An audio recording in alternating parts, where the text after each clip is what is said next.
we good and we back, baby. Yeah, it's your boy Jay with say your name, boy. TJ, what up, everybody?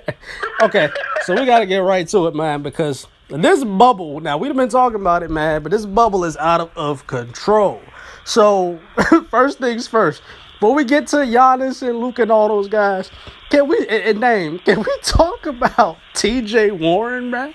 Because TJ Warren is out here looking like KD on steroids.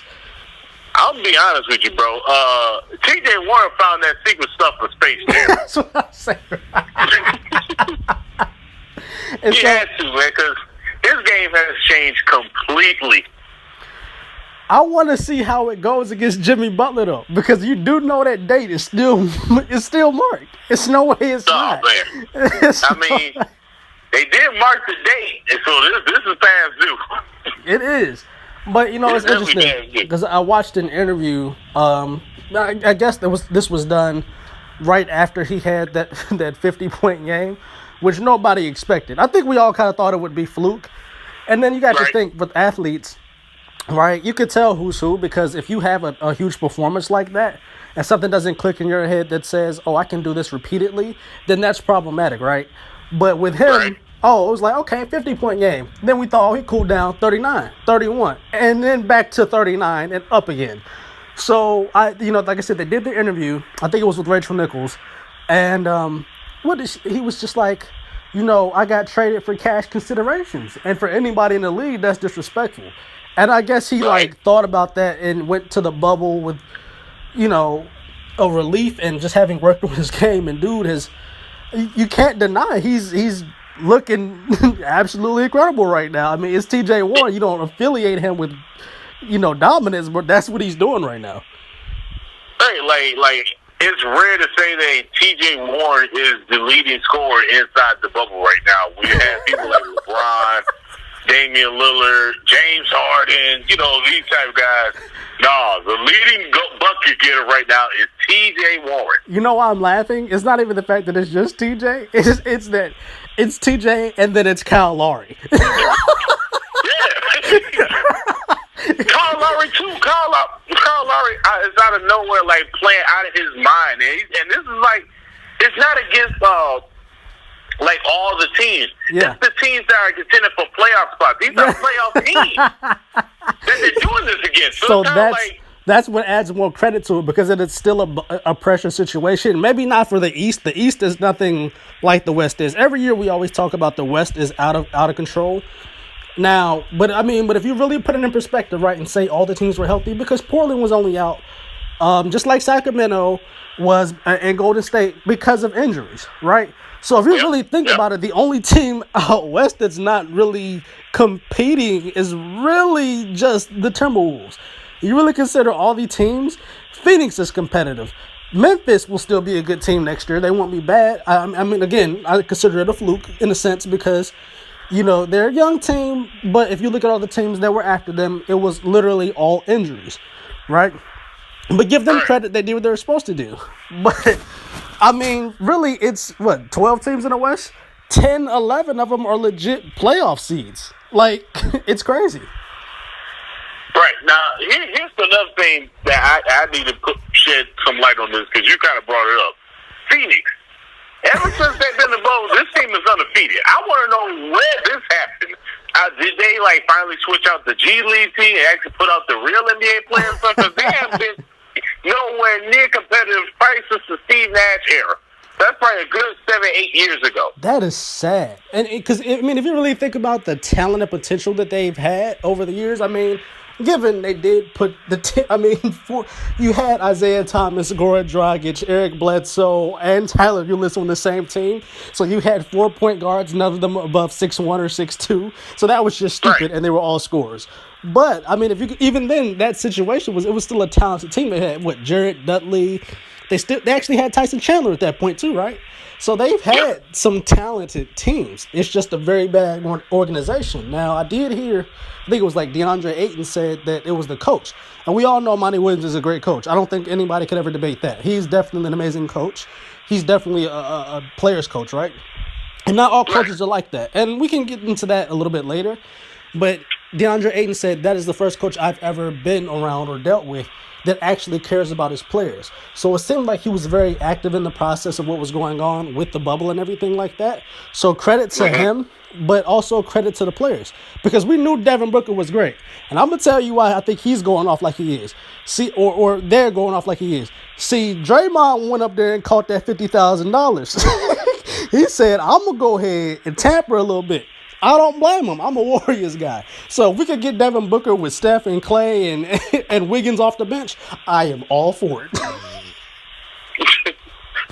let's just go ahead and let's talk about this bubble, what we talked about so far. Let's just do a quick rundown. Okay. T.J. Warren is balling now. He's the leading scorer. Kyle Lowry is out here getting triple-doubles and double-doubles out here on playoff contending teams. Right. The Phoenix Suns, ever since this bubble, has been undefeated. It's still something that you have to process because nobody expected something like this. It's still so much more, though, because before we get into, again, and we still haven't gotten to the star players doing what they're doing, right? Right. We haven't mentioned Ja Morant, who is still killing. We haven't even mentioned the Pelicans, who are still very much so competing. It's really like, I mean, I think this is a good opportunity to get into what Damian Lillard is doing, because after tonight, bro, like 61 versus Dallas, and I don't know if you saw what Porzingis was doing, but Porzingis went like 7-9 from three and had like 36 and 10, and Luka was 2 rebounds away from a 28-point triple-double. So it wasn't like they were just having a bad game. Dame literally is dragging the Portland Trailblazers, kicking and screaming to an 8th seed. That's unbelievable. Damian Lillard, man, look. Okay? I don't know what else I could possibly say about this guy that hasn't already been said probably 300 or 400 times over. Right. I'm literally speechless. I mean, 61. I saw this man's highlights, and I'm seeing the type of shots that he's hitting and taking with confidence. I'm talking about it's like no hesitation. Right. That's the thing. And like, I think the reason why I know it's you, Paul George. This is your moment. Yes, Paul George. Paul George said something, and Damian Lillard is just like a Klay Thompson, a Steph Curry, James Harden, like true bucket getters. Right. Now I'm glad you. Go ahead. Finish that point. If they're having decent nights, it's okay, cool. Mm-hmm. But the thing is that you don't poke the bear. Leave them alone. Because if you keep poking at them, like this is going to happen. That's what I'm just saying. This is going to be happening. You can't deny greatness. Now, Pat Bev, I completely expect this from him. I mean, let's be realistic. He was just taking jabs at Kevin Durant last year. Yep. Like, Kevin Durant wasn't averaging 27, 28 prior to him getting a 50-piece. So, I expect that from him. But for Paul George, who hasn't... And, again, he's still an MVP candidate. But you got to put some respect on Dame's name. Now, again, we watch him. We know what he's capable of. We've talked about his game, I think, previously on here. It's just certain, like you said, you just leave them alone. The man had a 50-point game, then did another one. Y'all said something to him, and he snaps for 61, and they haven't been losing since he's gotten back from the... Like that. If that doesn't tell you leave me alone, like, I don't know what does. What else do you have to do?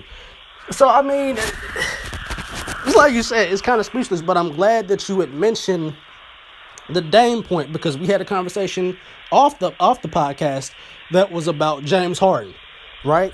Now, real quick, I want you to break down exactly what you explained to me. What was it, yesterday or the day before? Because I thought that was very interesting, your point about the legality of what James Harden does with the step back stuff.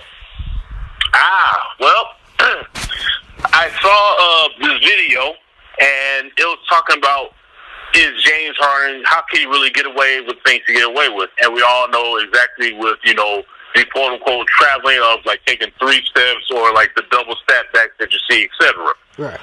Well, the problem is that the rule book, the way that it's worded, he's not traveling.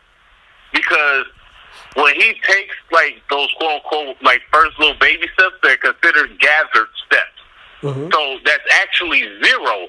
And then when he actually does the step back, those are his 2 steps. So he actually has found a loophole in the rule book to get away with it. So he's bending the rule book, but he's not breaking it. The guy is a genius. Now, it's so interesting because when I explain, the way I hate, because, I follow Gilbert Arenas, right? He played here in DC and stuff like that, and I've always kind of been a fan. You can't deny that he was one of those guys. We talked about this off the pod as well. But if you really look at scoring point guards, you can't not mention Gilbert Arenas. The dude was, like, if he played in this era, it would be another Damian Lillard situation to me. So, with that being said, well, I just want to reference what he was mentioning about James Harden on his podcast, I think it was No Chill Podcast. He said, what James Harden does, you have to consider the skill. For him to be able to manipulate the rules in such a way where it benefits him and no other player can replicate that, that is a skill. You do that the easiest with the least amount of effort. That is a skill, that is a talent, it's whatever you want to call it. You can call it bull, but the NBA defines a travel in such a way that it doesn't count against him. He found the loophole, like you said. Whether he spams it and abuses it or not is irrelevant. It's the fact that he uses it wisely. It doesn't hurt them in the regular season, and it doesn't hurt them at all in the playoffs. It's a genius play. No different than superstars who get the call. We learn little old school tricks and stuff like that, playing around. Like, you might get something from your dad and stuff like that. Like something I know I learned getting little advice and stuff like that when I was younger, and I seen Kobe do it, and some of the older players used to do it. What they'll do is, like, on defense, you're tugging on a player's jersey to kind of keep track of where they are, stuff like that, so they can't get around the screen. But if you're quick and you're smart enough, you know how to slow them down and get away with it so that you can keep up on defense and stuff like that, right? So you learn little tips and tricks like that. He just did it on offense. And the game is hard enough for a defender now, but when the guy is smart enough to say, oh, you guys don't count that, that's not a step to you all, then you can't, and I mean, he's stepping away from the basket, so you have to give him even more credit. He's making it harder for himself than it has to be. In a way, yeah. I mean, James Harden's skill set is able to adapt to whatever the rule book says. That's his skill set, which is a very critical skill set to have, because he can find loopholes of getting around things the way it benefits him from an offensive standpoint. Like, we've seen a lot of rule changes because certain players was able to do certain things, like Allen Iverson's crossover, Kevin Durant's little rip-through jump shot that was considered like a shooting foul. Right. Like, among other things, Reggie Miller's kicking his legs out. Right. Can't do that no more because they had to change the rule because it was so dominant that they had to change it. And James Harden has found a way to wiggle through the rule book. That's what he's done. And you mentioned a couple signature moves there. Now, we always talk about Reggie Miller with a kick out. Shout out to Dirk Nowitzki, who did the exact same thing without full extension.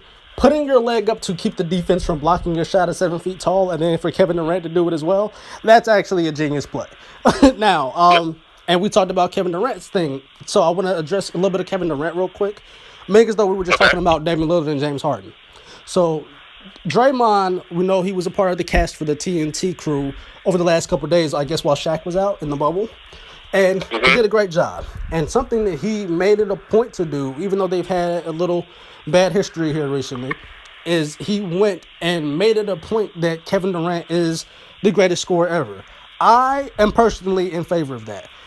A 7-foot player, if we're being honest, I don't care what anybody says. He's not 6'9", he's not 6'10". The guy's 7 feet. I've seen a picture of him standing by Kevin Love, who was marked at 6'10", and they have Kevin Durant marked at 6'9". How can you be listed shorter at someone, but be looking down at the top of their head? That man is 7 feet tall, and he has a guard's game. Matter of fact, the way I explained it to you yesterday, was it yesterday? Whose game does he have? Jamal Crawford if he was 7 feet. Look at the way they handle the ball. Look at the way they shoot. Jamal is just a little bit more perimeter oriented. KD is 7 feet, so he'll take you into mid range and kill you from there and post fade you and stuff like that. But do you think Kevin Durant is the best scorer? And if not, or whatever the case may be with your answer with that, where do you put Harden and Damian Lillard right now? Because you can't not put either of those two with the way that they're doing things. Well, that is a very loaded and tough question because we see what Harden's capable of, and we see what Dame they're both like capable of. Like you can have them like either way. Right. Like you can have one over the other and vice versa. Is Kevin Durant the greatest scorer? It's kind of hard to say no, and it's also hard to say yes. Because of Jordan? Because of MJ. Because of Cole. Like, he's able to score because they all have the same ability. Like, I remember it was probably maybe, I'll say a couple months ago, and you did that test with me about which player I would go with. Oh. And from a statistical standpoint, I picked B over A.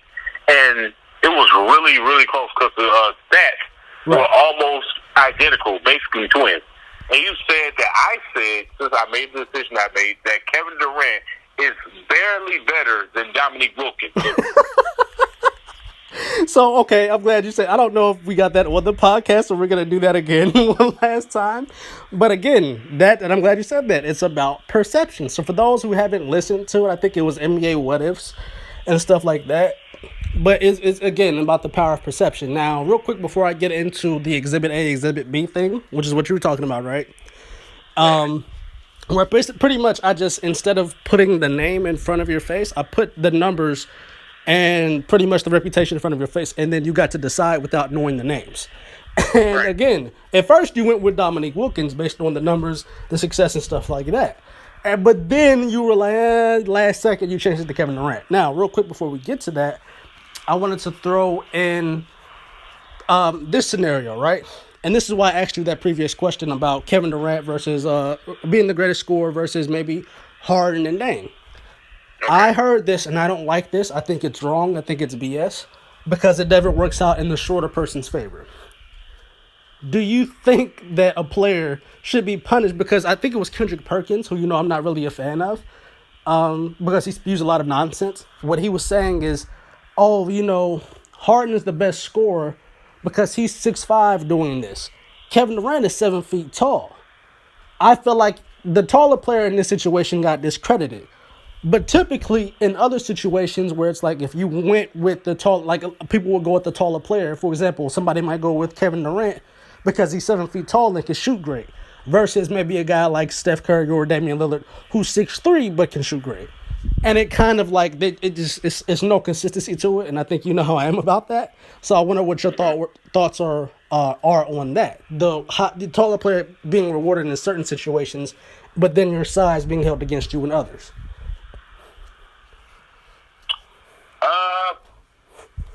I do believe big men do get slanted because of their size. Because we do expect them to show off their dominance. Like a prime example would be like a Shaquille O'Neal, Wilt Chamberlain, who have just this gift of being extremely strong, being able to move everybody in at their will. And I think we don't appreciate that enough.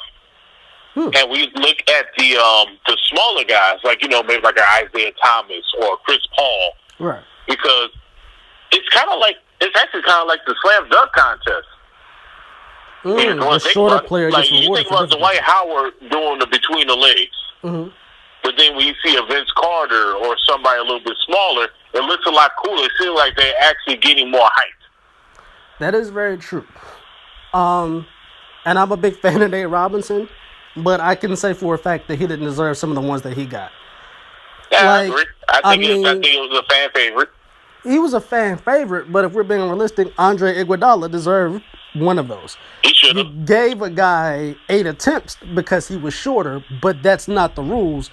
and the better dunker that night got screwed over. So that's part of it too. Again, the bigger player deserved it. So it's not like I'm just in favor of the smaller guys. What I'm saying is degree of difficulty, right? So Kevin Durant, in some people's eyes, yeah, he's looked at as the greatest scorer. But then when you interpret degree of difficulty, it benefits him in some scenarios or it hurts him in others. Oh, because he's 7 feet tall. Well, okay, what if Steph Curry was 7 feet tall and had that ability too? You see what I'm saying? There's no level of consistency there at all. It's not. It's not. And it's definitely about preference.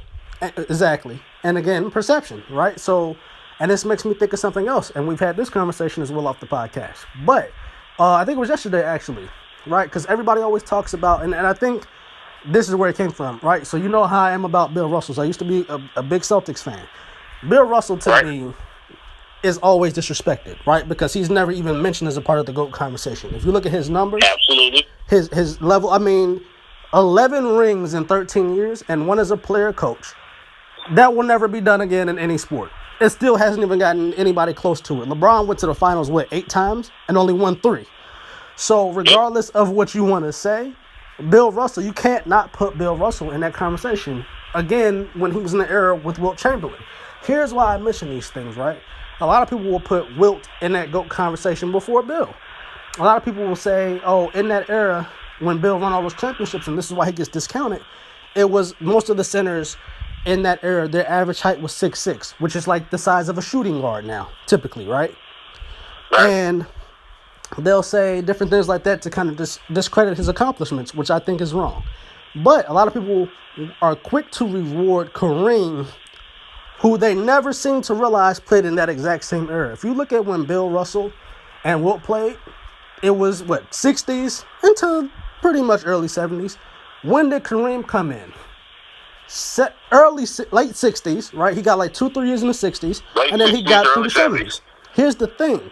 Those same players that Bill and Wilt played against, when Wilt got his 100 points, it wasn't no 6'10", 6'11", and 7-foot centers around for real, right? But we reward that. But Kareem, who got 30,000 points, well, who are you scoring against? When we saw him against great bigs, we saw that everybody talks about, the skyhook was completely dominant, was so unstoppable. Man, you saw the footage. What happened when he went against another athletic giant? What happened to that skyhook? He got pinned, not once, but multiple times. And this was an older Wilt Chamberlain. So I just wanted to, again, that's kind of why I'm bringing up the perception thing. It's because we hear so much about this and this, and we talked about this aspect of it as well. It's people now who talk basketball a lot, but they don't watch the games. So if people have the games at their disposal now to watch it whenever and not really watch it with the intent to learn and stuff like that, what do you think people were doing back then when they didn't have access to the games and stuff like that? You were kind of going through word of mouth, which is why people call into question the 100-point game. But that's something I wanted to address about Kareem. It's just, how are you going to discredit Bill Russell, but then you look at Kareem as a GOAT when he played in that exact same era and had the same exact benefit as a Wilt Chamberlain? Yeah, that does make sense. It's all about perception. It's really perception. Because another prime example is, and it has nothing to do with say who's the greatest or whatnot. It was really Steven Jackson, and he was talking about LeBron James. He was saying, back in my day, when you went down into the paint, bigs, they'll check you up, they'll touch you up a little bit. You get a little bit of contact. Right. The problem with his statement is that him and LeBron James were playing in the same era. So how you gonna say it back in your day when he was also in your day? Perception. It's delusional, right? It's like when the players back there. It's like I heard Dennis Rodman talking about. I think he was talking about guarding LeBron and stuff in this era. Stop it, okay? Somebody, and this is why I'm bringing this up. I had a conversation, I forget with who, the other day. Because there's a lot of groups on Facebook that want to talk basketball. I had to remove myself from one because it was just too much slander for me to handle. I couldn't deal with it. But somebody was basically saying, okay, this is Group A, Group B, Group C. And the matchup that stood out the most to me, because the other two matchups was a 3-on-3 thing. The one position that stood out was the point guard position. So say in Group A, there was Allen Iverson. In Group B, there was Steph Curry. In Group C, it was Penny Hardaway. And basically, it was based on the 3-on-3. who would win, right? Who would be the dominant team. Again, the other two positions were a wash. So it was like, okay, you got Jordan, Kobe, and MJ. I said Jordan, Kobe, and MJ. Jordan, Kobe, and KD. Sorry about that, I confused myself. But it was pretty much, okay, now it's, okay, you got Shaq, you got Wilt, and I forget whoever else. So the other two positions were a wash. It was the point guards who were really, kind of going to decide it. And somebody was basically saying, I forget how it gets to this point in the conversation, but it was almost like they got to the point of discrediting Steph, because it was like, okay, well, we saw Penny and AI play in the 90s and stuff like that. We know he's good. And here's where I got annoyed. Steph Curry is 6'3", 185. Gary Payton was 6'4", 182. Reggie Miller was 6'7", but he was no heavier than 190 pounds. Isaiah Thomas was 6'1", was no heavier than 185 pounds. How is it that the bigger, stronger athlete, the more modern athlete, would not survive in that previous era? Here's why I got, annoyed. You can't tell me that a great player would not figure out how to thrive in any era. You think Jordan wouldn't find a way to get even bigger and stronger in this era? Shoot more threes and get better at that? And he was already good at that, right? So it just brought into question, okay, you guys keep talking about the size of these guys now. Ain't nobody in no era going to be able to stop a Kevin Durant. It's just not going to happen. And those guys back then were bony as heck. Scottie Pippen was a great player, but you're 6'8", 210. Klay Thompson is 6'7", 230 right now at the shooting guard spot. The players are bigger, stronger athletes now. Whether they're taller and all this type of stuff is irrelevant. People are going to be tall. That's just, it is what it is. I don't think the players are maybe more skilled. They may be more talented naturally. A lot of guys don't put in the work that they should. But it just brought into question the mindset of how the current generation gets disrespected. And it just made me think of why the current players don't like the older players. It's because it's delusional. You're not going to tell me that Steph Curry couldn't go back in that previous era and be a great player. When Muggsy Bogues, a guy who's smaller than me, and I'm 5'5", I had 30, 40 pounds on Muggsy Bogues. He played good in that era. Isaiah Thomas, who was one of to me, the greatest point guard behind Magic, the small point guards wise, I just think it's a little bit delusional. Some of the stuff that these people say about current generation players versus previous generations. What do you think about that?